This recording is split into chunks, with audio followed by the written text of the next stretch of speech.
Diary of a Wimpy Kid follows the most narcissistic character you've ever met in literary history. Never before have we ever seen someone so cruel and terrible in middle school. But did you also know about Rowley, a kind, sweet kid who just loves his mom and dad? He is just the pinnacle of a good kid. Well, what if I told you they're friends? And really bad ones at that. I don't think I've ever seen a friendship or relationship this bad since Twilight, if I'm being honest. Not had a child imprinted on by an adult. Gross. We don't like that. Honestly, these two characters should not be friends if, we literally look into the book, as we're about to do. How could someone like Rowley have this bad of a person in his life? Well,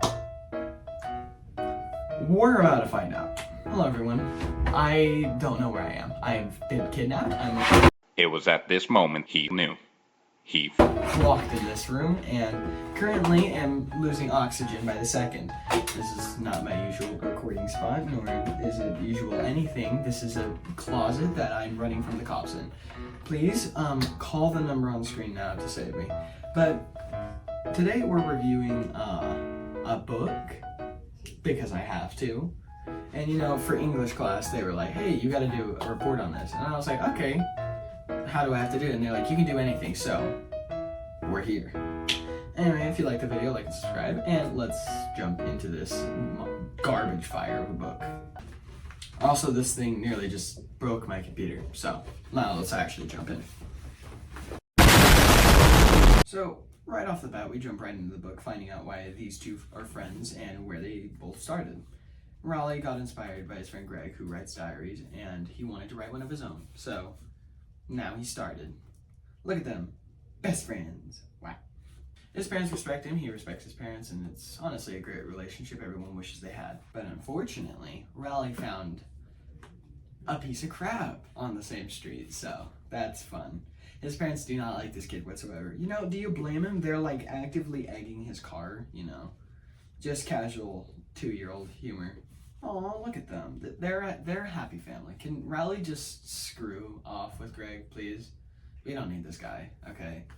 But, oh, wow, just right off the bat, you have to dox yourself to everyone that just bought this book. Anyway, Raleigh thinks Greg is his friend, but I keep calling him best friend. No, it's really a one-sided thing. Raleigh thinks he's, the best person ever, looks up to Greg, admires him. Meanwhile, Greg is, actively just the biggest narcissist you'll ever meet. I'll go more into that in detail in the 217 pages of him being that way, but yeah, Greg doesn't like it when Raleigh gets any sort of attention or anything good or has anything happen in his life because, what Greg thinks, he deserves it. So, Raleigh copying him in his book, he's probably not going to like this very much. Yeah, Raleigh is such a parent's boy that he literally sleeps in his parents' bed sometimes when he gets scared. This is a literal 2-year-old. I'm sorry. I do say Raleigh is great, but if we're being honest, he's kind of a baby. Bro needs to grow up. He's in 8th grade. Come on. He also cries when he hears curse words. This is the best child I've ever seen, and I've seen a lot. Oof, Raleigh. Should have dodged a bullet there. He shows Greg this book, the one that he just copied him from, and Greg doesn't take it too nicely, so he tells him that it's garbage, and then smacks him in the face with it, as most good friends do. Just the best friend, taking over everything that they like, telling them it's garbage, and making them make it about you, so then you can be famous, just utmost peak friends. Friend meter, all the way up here. Yeah, he literally, not even 10 pages in, rewrites the front page of the book. So the way these two terrible people became friends is Raleigh was alone in this new neighborhood that they moved to. And judging by the things, I'm not shocked. He sleeps in his parents' bed at night. So he goes out to make friends after reading a book about it, and then knocks on Greg's door and asks him a knock-knock joke. The way most friends are made. I sure know I made friends by asking why the chicken crossed the road. Greg calls him a weirdo. I'm gonna take Greg's side for this. No, you're kind of weird, Raleigh. But then Greg convinces Raleigh that he actually owns his house because he said so before it was made. So now he owns everything. And of course, like logically, you believe your friend because they could never lie to you. So Greg kind of just takes all of his stuff. And then his parents find out, and that's why his parents hate Greg. I mean, okay. Now that we know who Greg and Riley are, let's at least start with what makes them good friends. Because I feel like we shouldn't start off the bat with anything, too negative. Oh, wait. There aren't any.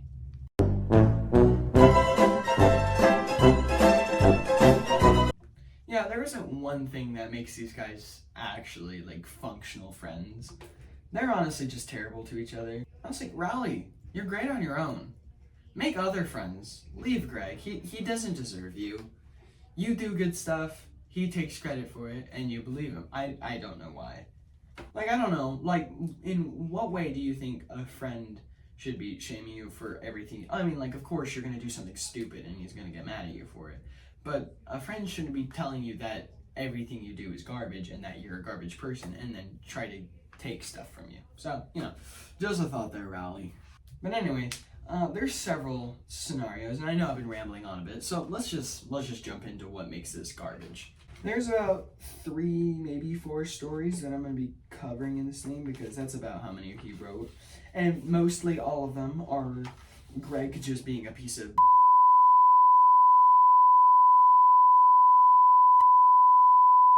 just, like most friends. So the very first story is about Riley and Greg going to this birthday party that both their parents made him go to.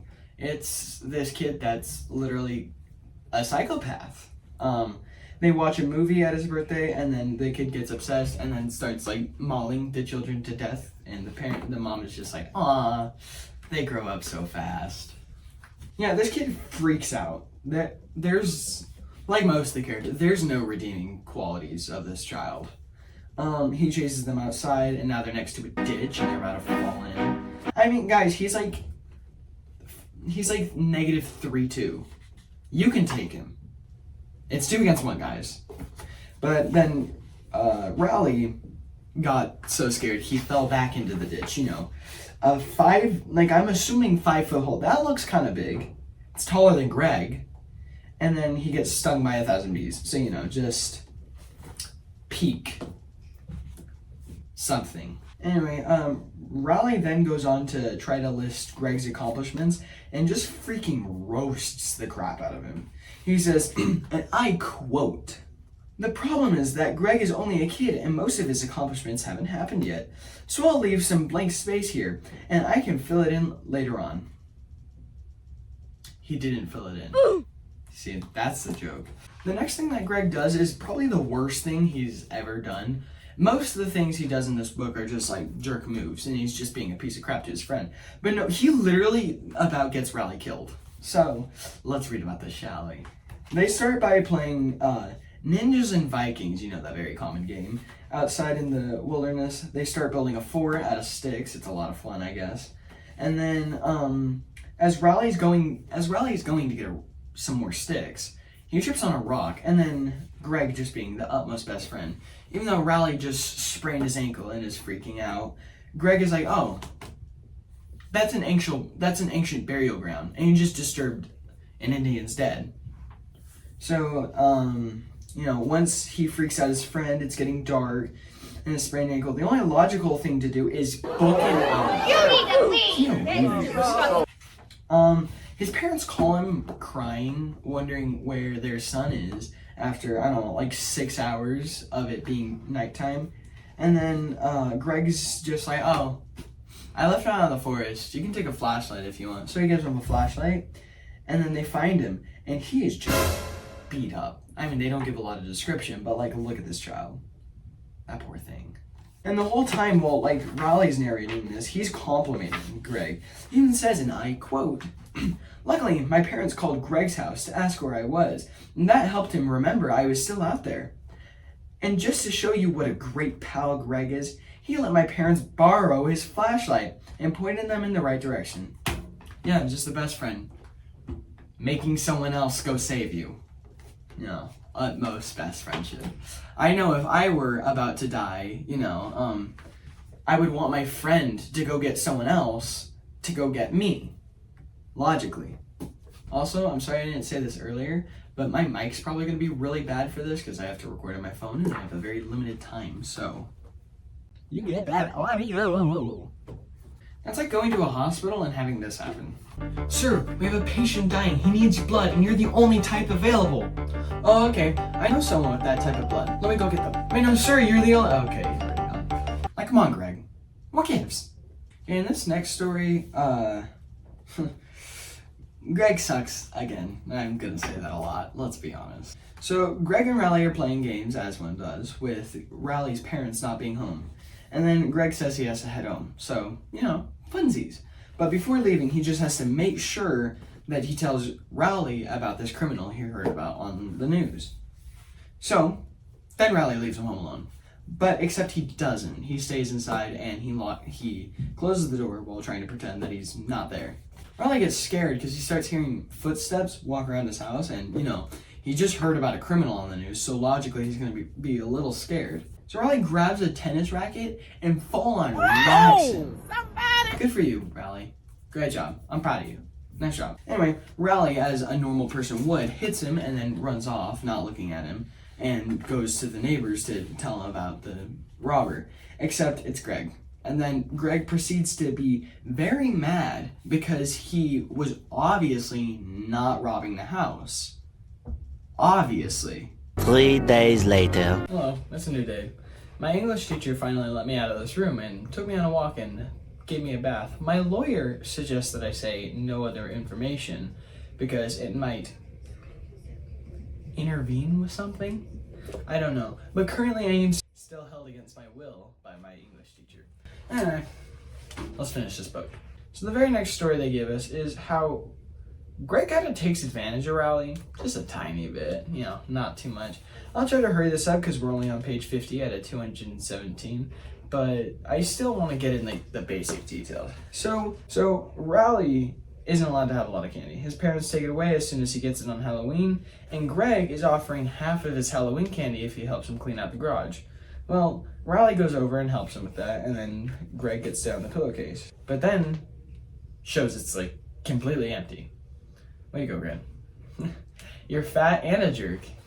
What's better? But Greg, being the piece of crap he is, there's technically 4 pieces of candy in the bag, so he gives him 2 and him 2. Riley thought he meant the entire bag. No, you got scammed, little buddy. So Riley's really mad, and then Greg decides to, you know, make a monetary value out of his kindness, you know, as friends do. If I ever had a friend, I would definitely want to give them a currency whenever they do something good, so then they can pay me for it. Greg makes these things called Good Boy Awards and gives it to Riley. Riley, even though he doesn't want to, quote unquote, think it's cool, he thinks it's pretty darn cool and goes with it and proceeds to keep doing chores for Greg. The whole time it's getting sloppier and sloppier, and Greg keeps making cheaper and cheaper Good Boy tokens. Eventually, Riley gets really worked up about this, and then Greg makes him a new type of award, the Super Good Boy. This keeps going on until they make several different types, and then Greg's just like, actually, they're not worth anything. So then he offers him this thing underneath the sheet, and Riley keeps thinking about what it could be, and he's getting really excited, but he only gets it if he gets 100 points by doing his chores, logically, as one friend does. And then Riley finally gets 100, and then Greg says, well, actually, I changed my mind. You don't have 100. You have 0 now. So what does Riley do? Obviously, he sees to see what the prize is, and it's clothes. It's dirty clothes. What'd you expect, Riley? That sums up basically what he did. That's kind of a bullcrap thing to do, but, you know, why not nonetheless? Ooh, the time I found out Greg is a lousy study partner. You're just learning this. This is news to you? Anyway, Riley likes to study for tests, and he likes to do good on tests, as he proclaims. But apparently he supposedly didn't do very good one day, and that's not in quotes, because someone was, quote-unquote, irritating him. Anyway, they're not allowed to go to his or Greg's house because neither of them are allowed to the others. Obviously, Greg's not allowed in his, for reasons we won't get into. Anyway, Riley goes to the library along with Greg, and they try to study together. But as soon as they start studying, Greg sets up a system where they take breaks every 15 minutes that are 15 minutes so they don't get too stressed out. Because why not? Greg says they should start with a break so then their minds can calm down. And then Greg proceeds to be a complete jerk, not listen, and then keeps throwing stuff at Rowley. You know, I'm starting to think he might not be the best study partner. Greg keeps making it more complicated and harder to do any actual studying in this gosh darn library. Eventually they just find themselves playing computers and goofing off, and Rowley's just not having any of it. Greg tries to make an entire language with stomps, snorts, and coughs. If you're shocked, it didn't work. And eventually Rowley just gives up. He says he likes Miss Beck and he wants to respect her, his teacher, and he would like to study and actually learn on his own. So he starts learning on his own, but Greg sits on the other side of his little cubicle, not bothering him, except he does send a letter underneath the thing. He starts insulting and being a jerk to Rowley, and logically, Rowley's not putting up with it. So eventually Rowley moves, and then he hears a loud thud. Wonder what that could be.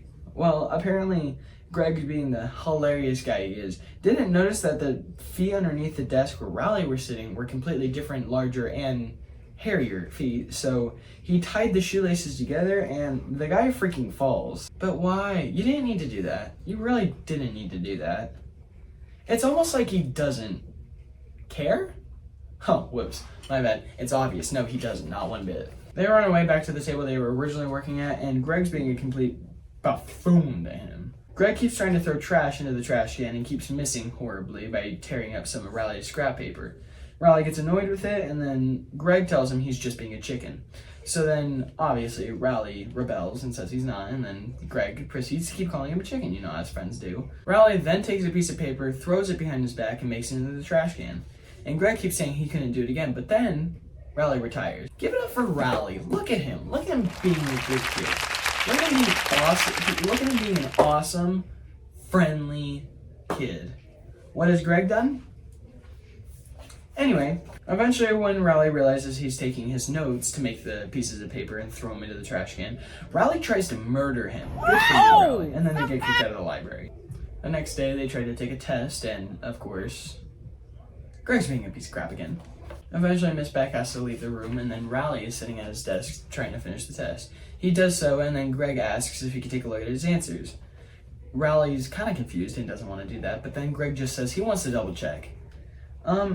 And then he proceeds to start copying off of it. Now, Rowley, I don't know what your plan here was, because he kind of just starts pretending like it's not happening. Literally, and I quote, he says, "La la la, this isn't happening." Well, yeah, clearly it's not if you say that. Eventually, Miss Beck, Rowley's love interest, not really, he just likes Miss Beck in the way she smells. They get back the test, and of course Rowley has a pretty good grade, but then Greg has a crazy good grade. Greg, that's ridiculous. Anyway, they both have the same grade though, and Miss Beck is a little concerned because their tests were exactly the same. Even their names. It's like an attempt wasn't even made. Anyway, instead of doing any form of punishment for Rowley, which she gave Greg detention, obviously, she really just hits him with that, "I'm disappointed." I just noticed there's a DVD called Pearl Harbor behind me. Lovely. And that basically concludes that. But we're only halfway through the book. Okay, hey, Greg actually tries to do something good in this part, and then horribly fails. So it starts off with one of the teachers getting replaced with a substitute because they were pregnant. Mr. Hardy, the other person was pregnant, not Mr. Hardy, because he's a dude. That wouldn't work. Basically, the extent of his teaching career is, get this, doing problems in a book and not looking up from it. So he just sits on his newspaper and does work. Like someone I know. Eventually the kids get fed up with that and kind of just start goofing off, and he still doesn't look up from his paper. A whole year goes by and he doesn't get replaced again because the teacher who's pregnant actually wants to be a full-time mom and leaves. So he's their full-time teacher. Then at the end of the year he starts handing out grades to everyone, and everyone gets, weirdly, the exact same grade. Great teacher, would recommend 10 times out of 10. Everyone gets a C, so it's a passing grade, but it's not a good grade. And for Rowley being the only kid who actually did anything during this and doing the problems that were assigned, he also gets a C. They ask you how you are, you just have to say that you're fine when you're not really fine, but you just can't. Greg surprisingly stands up for him here. He starts telling him that, and I quote, "I was the only kid who did any work and that he's a terrible teacher and that someone should report him to the principal." So, after yelling at him profusely and telling him that he's a terrible teacher, Mr. Hardy gives him a B. Way to go, Greg. You finally did something good for once in your life. Everyone, round of applause, except Stop because he ruins it immediately after. As Rowley's telling him about it on the way home, he draws out an entire graph about what he did and what he owes him. And that Rowley's got a way to go. I have no words. How could you be this terrible of a person? Honestly, that like you stood up for your friend and they got like a good grade, and then you're like, actually, now you need to pay me for that. Okay. I'll play cookie clicker. Yeah, this entire section is about Greg lying. That's this entire thing. Now, there's a lot in here, so I'm just going to speed run through most of this. Greg says he has a girlfriend that's a supermodel that he sees all the time, but he can only communicate to her with like blinks and whistles. And that's how they know they love each other, and that's what he tells Greg. I mean, that's what Greg tells Rowley. Greg says one time he threw something across the world and it hit him in the back of the head. Greg also says that the snowflake on the phone is actually to dial Santa Claus, and whenever he does something he doesn't like, then he'll dial it. Greg also says that as a baby he was a model, so now he's just all over Japan's everywhere. He created the defense chant, and now whenever people say it, he gets $100 in his bank account. He said he was actually alive for 500 years and that he's just still reliving middle school because he just likes it that much, said no one ever. And he says he also knew Abraham Lincoln. He was kind of a jerk. He also said technically that he was Rowley's dad, which I don't think about. He said one time he turned into water and his brother Roderick drank him and flushed him down the toilet. How'd that even work?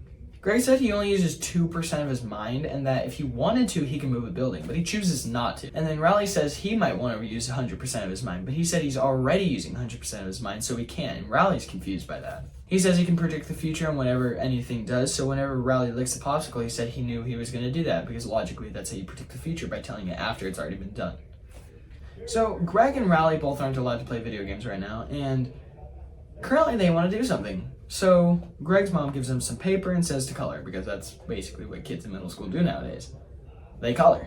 So at first they want to create comic strips, and Rowley thinks it would be fun, but Greg is looking at that moolah version of it. So he's planning on making one so good that he gets to sell the rights to it and make bank. Greg says he'll be so rich that he can fire all the teachers, but Rowley doesn't want to do that because one of the teachers is Miss Beck and he smells nice. So Greg says that she can count the money for them, so it all works out in the end. They change their minds from a comic into a superhero. Well, I guess they don't change their minds, but they go to a superhero instead of a normal comic. They start coming up with some characters, but none of them are really good. The Knotster, Pollen Lady, Diaper Whip, Cruncher, the Squisher. Real original, guys. Honestly, how would the Knotster even work? Wouldn't they just be dead? That's the only guy that like really kills people, aside from the Squasher. That's just a thick dude. No! And then what does the Cruncher even do? Does he just eat salty food? What if he drinks salt water? Eventually they come up with the one that they like, the Chuckster, but the only problem with it is that his head comes off and they don't want kids to choke on that. So they start thinking of characters that they think would be good if kids swallowed them. And those aren't very good either. Cheese Stick Boy, Chicken Finger Lady. Oh yes, my favorite Marvel character? The Colonel from KFC. Eventually they want to come up with something healthy so parents will want to buy it for their kids. And they come up with Healthy Snacks Man. You can end my suffering now. Eventually they just say they're both going to make a character that they want, and then after they both make it, they'll show it to each other and then see which one they like more. Greg comes up with Intergalactic Man, where he has one superpower per finger. So he can electrocute people, he can turn people to ice, he can burn people, he can shoot ducks. Rowley really likes this idea, but Greg wants to see what his was, and Rowley says it's not very good, but Greg wants to see it anyway, and promises he won't laugh.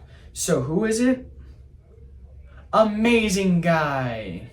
Greg starts bursting into laughter, and Riley doesn't think it's that funny, but he likes it anyway. So Riley says he'll just sell the rights on his own, but of course, once you mention money, Greg's all over it. It's like pouring syrup on a pancake. Once it's on there, there's no getting it off. Eventually, Riley says he can't steal the rights because he already made the character, so it's copyrighted. But Greg, since he used his markers, he owes him 50%. He even calls his lawyer to prove it. I mean, look, and I quote, yep, they're my markers, 50%? Okay, that's what I thought. Yeah, so Greg now really likes this character all of a sudden and thinks Amazing Guy is going to be the next new superhero. So he wants to come up with some other parts that he needs. Like, how did he get his powers? And Riley's explanation is he had loving parents. If only that was the way that most people get their superpowers, by being a good person. No. That's how you die, idiot. Eventually, Riley comes up with the explanation that he was hit by a double rainbow as a child. Also, he's gay. He says that his daytime job, or his hidden disguise, is him working as a nurse at a hospital with. His suit honestly looks stupid, and he just looks like a bunch of squares and triangles mushed together until it makes a person, kinda. But Greg doesn't care, he goes with it. So Riley makes a comic and says that Greg should make the words. So he makes some of them. Yeah, this comic looks pretty good. What could go wrong? Everything, because Greg does not know how to write words. So, I'll read this for you. We got the x-ray back, and gold, yes, it's the signal. But what about my arm? Nurse, come back. You dummy, you could have used the door. I will rescue you, friend. It's okay, we are just hanging out and having fun. Leave him alone, you street punks. You're using words that hurt. Hey, take it easy, pal. My dad gave me this bat for my birthday. Boy, that guy wasn't so amazing. I thought he was kind of a jerk. I saved you from those thugs. Those guys were my friends. Yeah, logically. Riley didn't like the words that he put in there, so he said he was going to remove it and Greg was going to be a part of this. Greg threatens to call Santa Claus using this snowflake on the phone that we all know calls Santa, but Riley still doesn't budge. But then they make a comic to see who would win in a fight, him or Intergalactic Man. They start off pretty nice. I'm not going to read this one because it's actually boring. You can take a look at it for yourself. Intergalactic Man kind of wipes the floor with him, except not really, because he uses the power of friendship a lot. But then he just electrocutes him, so why not? But then, before he can do any more, Awesome Guy uses the power of kindness and murders him with the power of kindness. You know, you see, kids, that's how you make friends. By stabbing them repeatedly until they tell you to stop. No, but Greg kind of just slanders his character and acts like it's nothing interesting. Like, bro, Intergalactic Man? Really? A guy that can shoot 4 basic powers out of his fingers? Really? Greg, what do you think about this new character I just made? Oh, what do I think? I think it's a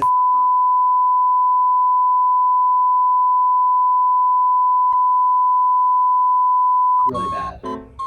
Oh. Well, what'd you make? Oh, well, I made this. That's just a photo of you taped to a shirtless dude. I'm starting to notice I have a severe addiction to cookie clicker right now. Like, let me show you. Literally, while I'm recording this video, I, like, kind of can't stop playing. Oh, yeah, give me a bank.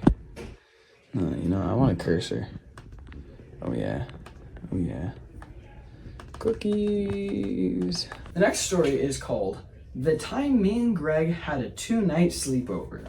Sounds like fun. They start off the night by prank calling that one kid that nearly tried to murder them at the party, so, why not? And at first, Greg doesn't seem like a total piece of crap for once, aside from that one time he kind of stood up for Riley, except not really. But then once they get in their PJs, Greg is like, hey, let's go jump on that kid's trampoline, because he doesn't let anyone jump on the trampoline. Riley's like, okay, let's do that. Greg gets on the trampoline, jumps a couple times, and has fun. And then Riley gets on, but Riley's never been on a trampoline. And he couldn't hold himself to be quiet. So as soon as he got on it, he screamed. Now, personally, this is the only part of the book that I actually think is, like, Riley is actually garbage. Because, dude, that's annoying. Seriously, like, you really couldn't hold it in for, like, 2 seconds and be like, wow, that was so much fun. Or, like, couple light giggles. Like, seriously, You had to just right next to the sleeping neighbor's house. So Greg leaves him for dead. Honestly, I would too. And then Raleigh is left to run away on his own. Greg, being annoyed that he did that, locks him outside, and Raleigh doesn't know how to get inside. Raleigh is now shivering cold as Greg knocks on the glass and says, Raleigh starts panicking because all the doors are locked, and Greg's not letting him in. And dude, could you just not be this annoying? He starts ringing the doorbell repeatedly. Common sense? Someone? Where'd it go? Because it's not in here. I don't see it. Do you see it? Greg's dad comes out, obviously irritated, but surprisingly mad at both of them, even though Raleigh's the one ringing the doorbell. They're told to just stay in Greg's room because they're not allowed to sleep in the basement anymore. And then they start getting into a big fight where they smack each other repeatedly with pillows. Greg shuts out the lights, leaves him, and Raleigh says he's the guest, and Greg kind of just doesn't care. But since Greg's mom is the sweetest thing ever, she lets him pick the stuff because he's the guest. Raleigh keeps trying to ask him knock-knock jokes, and Greg's really not having it because I'm sure he's really irritated that he has to spend another 2 seconds with Raleigh right now. Eventually, Greg says, who's there? And then Raleigh says, what do elephants do at night? That's not how a knock-knock joke works, Raleigh. Seriously. Still, common sense. Is it over there? No. There? No. Where'd it go? Where'd it go? Honestly, I've been trying to find this for days. Eventually, Raleigh gets his feelings hurt and goes and tells Greg's mom. Greg gets in trouble a little, and his mom tells him to behave. Greg starts calling Raleigh stoop. Should I really know? Because he doesn't want to call him stupid? I don't get what the joke is. But then Raleigh threatens to tell on his mom again. But then Greg says it's opposite day. So therefore, he was actually complimenting him. But then Greg goes and says, you were smart. And that offends Raleigh. So he goes and tells his mom again. But now Greg's mom is kind of confused because why is he mad that Greg's calling him smart? Like, Then Greg says, I'm sorry, which is actually opposite day. So he's not sorry. You see a little twist there. Raleigh goes to cool off and he plays with Greg's younger brother Manny for a little bit. He goes to the bathroom and looks at his parents' photo because, they've been away too long. Raleigh gets a cookie and says that Greg wants his cookie, but Greg doesn't. Eventually, Greg says, hey, I know magic, so let me show you one. So he tells Raleigh to put his 2 fingers on the table, just like that, So basically sitting on the table like this. But then he puts the glass of milk right in front of him on the fingers. Now Raleigh's confused what the magic is. And then Greg takes his cookies and eats them. And Raleigh is the cogs are turning for him. The cogs are turning. So now he kind of just can't move. And he sits there for like a solid hour. And I think Greg even forgot. Then Greg's mom gets after him again and says that he can take at least 1 toy from the room. But whenever he went for something Greg liked, Greg let him know. So Raleigh takes a broken action figure because Greg thought it was okay with him. Then plays with the actually good toys. Oh crap, cookie clicker's gone. That one. Anyway, Greg starts playing with his own toys to show Greg that he doesn't need that toy. But then Raleigh goes ahead and plays with the broken toy like it's the best thing ever. Raleigh, I don't know what your intent is here though. Eventually Greg now wants that toy because someone else has it and he doesn't. So therefore he needs it. Because money. Greg says he'll give him 99 cents if he gives him the toy, and Raleigh seems okay with that. But actually, Greg meant 99 cents, like smelling. What a mistake. So now he holds a sock up to Raleigh and tells him to sniff it 99 times. As a friend does. Eventually, Raleigh says, I could just not give you the toy now. And Greg comes up with something different. So he offers to give him his Lego dragon. And apparently that thing's pretty sweet. So as soon as Raleigh gives him the action figure, Greg says, hot sucker. You really thought. Idiot. But then Raleigh goes for the toy and then breaks the Lego dragon, so that's fun. Now they're really upset and have to go to bed because, they've been making a ruckus and now they have to go to bed. Greg's mom says that Raleigh can pick a side of the room that he wants. And of course, he picks the side with the bed. But Greg says he drew an invisible force field down the middle, and if he goes through it, it zaps him. And sure enough, it does. But how? Isn't Greg supposed to be lying the entire time? So I don't get how he actually made a force field that zapped Raleigh. Or maybe he just said it loud enough that Raleigh, fell for it. He does seem pretty stupid, so that does sound like something that he would fall for, but I don't know. Eventually he has a lot of fun, plays with all the toys over there, dances around. Then their dad comes up again because they're being too loud and tells them to go to bed. So he says, not one more peep. And you know the most funny thing Greg could ever say? He says, peep. Comedy is peaked with that one. Eventually Riley has to go brush his teeth, but Greg says he can't turn off the force field, so he's got to go without. And he brushes his teeth himself because he's just a little jerk like that. Riley eventually says he needs to go pee, and if Greg doesn't let him through the force field, he'll have to pee in the Chewbacca mug. But then Greg cuts a hole in the force field, grabs the Chewbacca mug, and then tapes it back up. So now,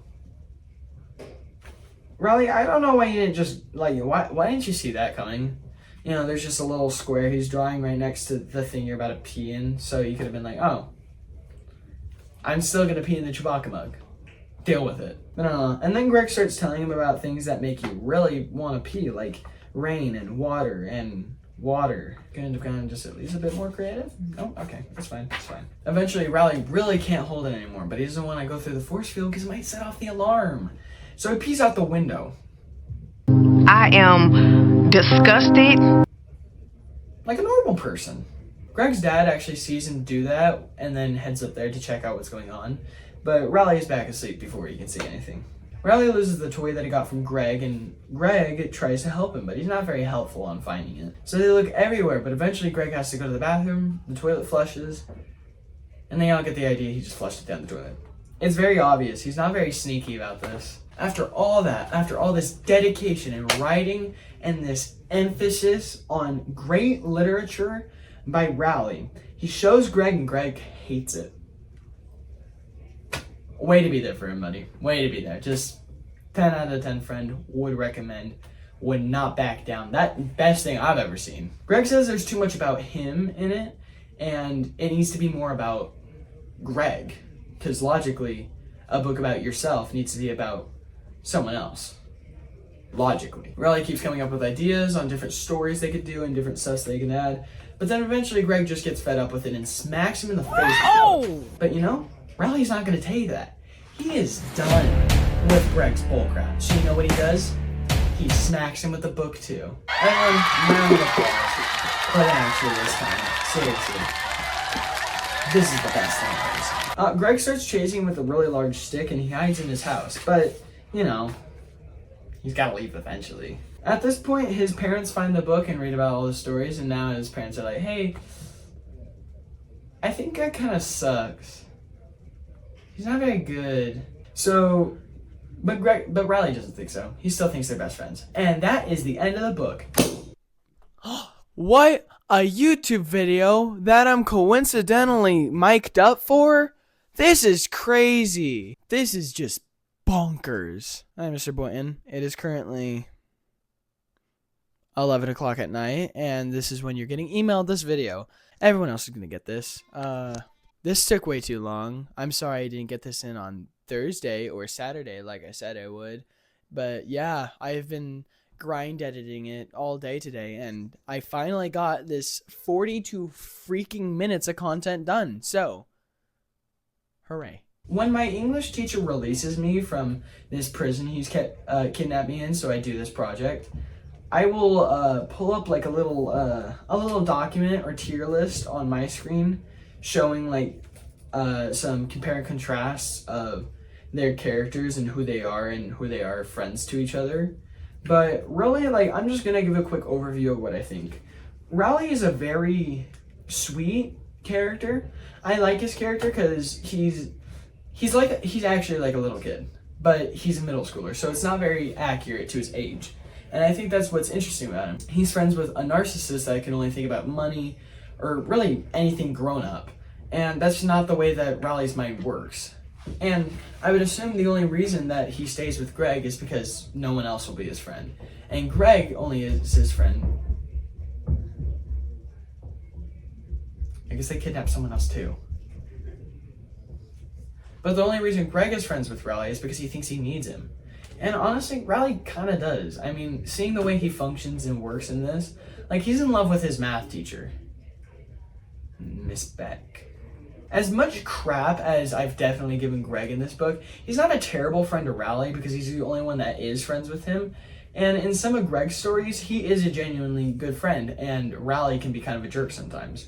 But overall, like, Raleigh, you can find better people. Even in the first book, the actual first, like, Diary of a Wimpy Kid book, as soon as Raleigh gets a little bit more popular, he ditches Greg and everyone likes him. But as soon as, like, Greg needs him and tells him that his friends aren't good, Raleigh comes back to him and it's like he's alone again with a jerk. Like, why would he want that? I don't get it. That's the only confusing thing about his character. So, what have we learned? Narcissism is bad. You know, there's just a little square he's drawing right next to the thing you're about to pee in, so you could have been like, oh, I'm still gonna pee in the Chewbacca mug.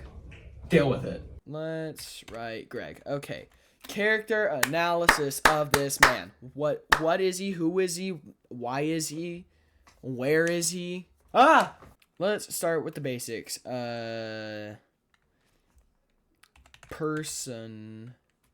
Personality. So, okay, next one. Rowley. Okay, yeah, so, if I, like, missed anything, Greg is not a very good person altogether. He doesn't grow throughout the story. He does crap and gets punished for it, but he never learns from his mistakes. And he's friendly with Raleigh and is pretty rude and disrespectful towards him. Raleigh is a pretty kind, brave, but like a little bit annoying character throughout the story. He kind of gains less common sense about who Greg is and doesn't really stop to think about who Greg is altogether. Yeah, Greg and them just aren't very good, and Greg discourages him from having fun in certain situations. Greg has kind of changed the way he thinks, and Raleigh interprets a lot of what Greg does and undermines it by forgiving him in a lot of situations. So that's going to do it for the video. I'm sorry I didn't say that live in there. Ignore that. This doesn't exist. I want to say thank you to my English teacher for putting me through this. I hope everybody knows that he did not actually kidnap me, and I'm writing this for the project because I thought it'd be kind of fun. I want to say thank you for anyone that's watching this, and as always, thank you and goodbye.